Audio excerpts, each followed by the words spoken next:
இந்தியாவில் எந்த மாநிலத்தில் வாரிசு இல்லாமல் இருக்கு? அவங்க உழைக்கிறாங்க. இப்போ முதலமைச்சர் எத்தனை நாள் காலம் உழைச்சிட்டு முதலமைச்சர் வந்திருக்காரு, அது எல்லா மக்களுக்கும் தெரியும்ல. அது மாதிரி இப்போ துணை முதலமைச்சர் உழைக்கிறாரு. அவர் அடுத்து வாய்ப்பு வரும்போது வரலாம். உழைச்சி தானே சார் வர்றாங்க.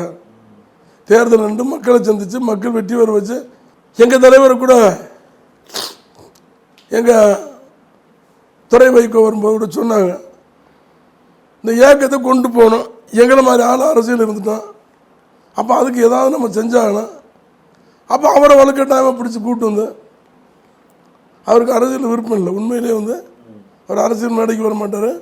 ரொம்ப நாளைக்கு பாரு தான் அவர் தலைவருக்கு கொஞ்சம் உடல்நிலை சரியில்லாத போது அவர் அப்படியே வந்து போய் அந்த மக்கள் இந்த கட்சிக்கார தொண்டருக்காக நம்ம இருக்கிற மாதிரி வந்தார். இப்போ எம்பி ஆகிட்டார். இப்போ திருச்சியில் இதுவரையிலும் இருந்த எம்பி யாருமே செய்யாத அன்னைக்கு செஞ்சுக்கிட்டு இருக்காரு. நீங்களும் தெரிஞ்சிருப்பீங்க.